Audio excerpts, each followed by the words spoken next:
बच्चों, आज फिर मैं आपका वेलकम करता हूं हमारे ऑर्गेनिक केमिस्ट्री के लेक्चर में। और आपको पता है कि हम थर्ड चैप्टर कर रहे हैं, aldehyde, ketones and carboxylic acid. मैंने कल परसों 3 दिन से आपको जो करवा रहा हूँ, एल्डोल कंडेंसेशन, कैनिज़ेरो, हेल्वोलार्ड-ज़ेलिंस्की। फिर कल मैंने आपको एक क्वेश्चन करवाया था जिसके अंदर हम लोगों ने देखा कि किस में एल्डोल कंडेंसेशन होगी, किस में कैनिज़ेरो होगी, किस में दोनों नहीं होंगी। एल्डोल कंडेंसेशन वहीं पे होती है जहां पे आप कह सकते हो कि हमारे पास अल्फा हाइड्रोजन होना चाहिए। कैनिज़ेरो वहां पे होती है जहां पे अल्फा हाइड्रोजन नहीं होता। अच्छा, आज मैं आपसे बात करने वाला हूं acidic nature of carboxylic acid और फिनोल।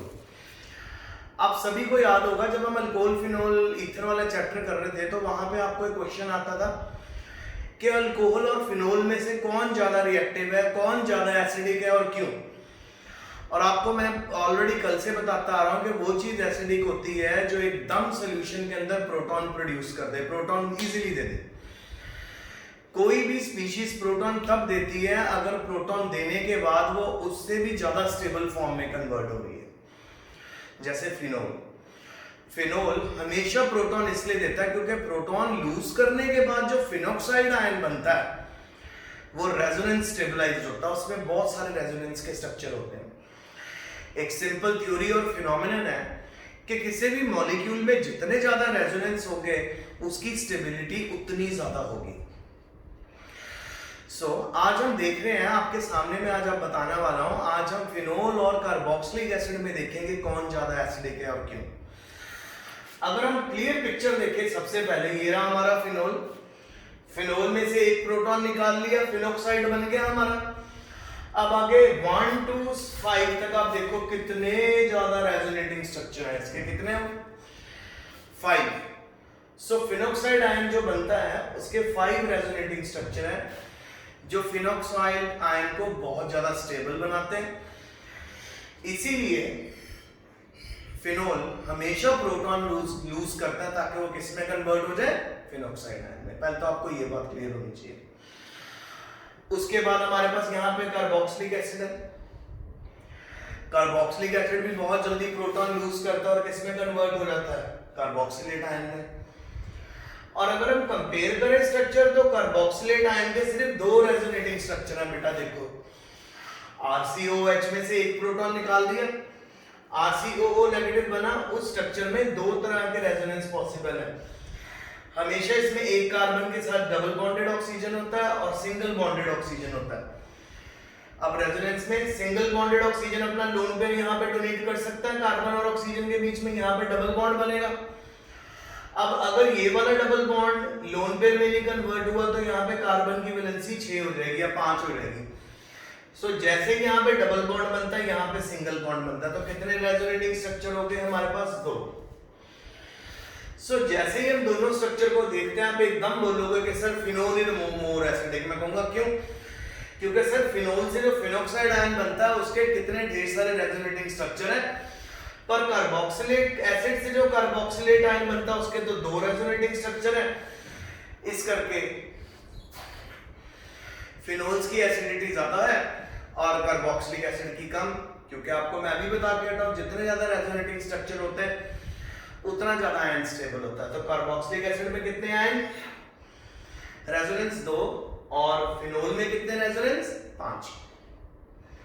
पर अब मैं आपको बता रहा हूं ऐसा नहीं है, ऐसा नहीं है। एक्चुअल में carboxylic acid is more acidic than phenol. अगर आप कार्बोक्सिलिक फिनोल के फिनोक्साइड आयन के स्ट्रक्चर को ध्यान से देखो, रेजोनेटिंग स्ट्रक्चर को,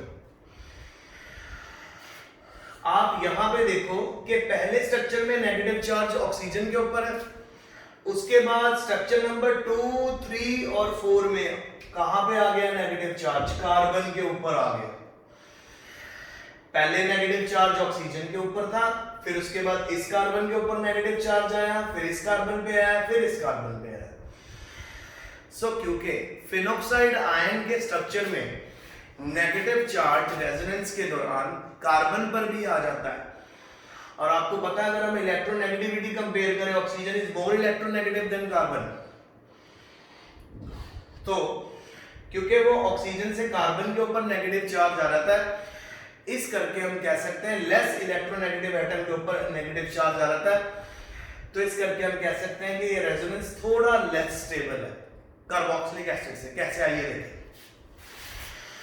कार्बोक्सिलिक एसिड में दो रेजोनेंस हमारे पास। अब आप नोटिस करो, पहला नेगेटिव चार्ज इस ऑक्सीजन के ऊपर है, जब ये ऑक्सीजन अपना लोन पेयर बना लेगा, बॉन्ड पेयर में कन्वर्ट कर देगा, ये वाला बॉन्ड पेयर लोन पेयर में कन्वर्ट कर देगा, चाहे ये वाला स्ट्रक्चर उठा लो बेटा, चाहे ये वाला स्ट्रक्चर उठा लो, दोनों स्ट्रक्चर में नेगेटिव चार्ज ऑक्सीजन के ऊपर ही रहेगा। पहले स्ट्रक्चर में ऑक्सीजन चार्ज पर नेगेटिव चार्ज इस ऑक्सीजन पे, सेकंड स्ट्रक्चर में नेगेटिव चार्ज इस ऑक्सीजन पे, तो कार्बन पे नेगेटिव चार्ज नहीं आता, जिसके करके ये वाला जो रेजोनेटिंग स्ट्रक्चर है कार्बोक्सिलेट आयन का वेरी वेरी स्टेबल हो जाता है। ये सबसे बड़ा रीजन है कि carboxylic acids are more acidic than phenol. क्यों? क्योंकि फिनोल में जब फिनोक्साइड आयन बनता है उसके रेजोनेटिंग स्ट्रक्चर में 3 स्ट्रक्चर ऐसे आते हैं जिसमें कार्बन नेगेटिव चार्ज कैरी करता है। क्योंकि कार्बन नेगेटिव चार्ज कैरी कर रहा है, less electronegative atom negative charge carry कर रहा है, जो इस स्ट्रक्चर को लेस स्टेबल कर देता है। अब कार्बोक्सिलेट आयन में आप नोटिस करें, नेगेटिव चार्ज पहले स्ट्रक्चर में ऑक्सीजन के ऊपर है, सेकंड रेजोनेटिंग स्ट्रक्चर में भी ऑक्सीजन के ऊपर है, तो हमेशा ऑक्सीजन पे नेगेटिव चार्ज मिलेगा, कार्बन पे कभी नहीं जाएगा। ये सबसे बड़ा रीजन है कि carboxylic acids are more acidic than phenol. Second reason, आप स्ट्रक्चर 1 और 5 कंसीडर करो फिनोल की, फिनोक्साइड आयन की। स्ट्रक्चर 1 और 5 में आप देखो कि नेगेटिव चार्ज जो है वो एक ही ऑक्सीजन के ऊपर है, देखो यहां पे, फिर दोबारा यहां पे। पर अगर आप कार्बोक्सिलेट आयन का रेजोनेटिंग स्ट्रक्चर स्टडी करोगे, आप देखो जी नेगेटिव चार्ज पहले इस ऑक्सीजन में है, फिर नेक्स्ट सेकंड स्ट्रक्चर में दूसरे ऑक्सीजन में, यानी नेगेटिव चार्ज भी चेंज हो रहा है, चेंज होने के बाद भी वो ऑक्सीजन के ऊपर ही रहता है, वो 2 ऑक्सीजन के ऊपर आ रहा है, 1 नंबर ऑक्सीजन फिर 2 नंबर ऑक्सीजन, जबकि फिनोल में नेगेटिव चार्ज सिर्फ पहले ऑक्सीजन पे रहता है, फिर लास्ट स्ट्रक्चर में भी पहले ऑक्सीजन पे। ये रीजन भी है जिसके करके phenols are less acidic than carboxylic acid. तो ये बहुत इंपॉर्टेंट क्वेश्चन आज मैंने आपको करवाया, इसकी थ्योरी, इससे रिलेटेड क्वेश्चन सब मैं आज आपको भेजने वाला हूँ। प्लीज आज आप अपनी कॉपी में इसको अच्छे से कंप्लीट कर लेना। सो आज हमने कौन सा टॉपिक कवर करा कि why carboxylic acid are more acidic than phenol, या पेपर में आपको आ जाएगा कि जी आपके पास फिनोल है, कार्बोक्सिलिक एसिड है, दोनों में से बताओ कौन ज्यादा एसिडिक है। सो जब भी आपको क्वेश्चन आएगा, आपको दोनों के रेजोनेंस बना के दिखाने हैं, फिर आपको ये बताना है कि डजंट मैटर फिनोक्साइड आयन में ज्यादा रेजोनेटिंग स्ट्रक्चर है, पर कार्बोक्सिलिक एसिड के जो रेजोनेटिंग स्ट्रक्चर है वो ज्यादा स्टेबल है, मोर स्टेबल है। अब ऐसा क्यों?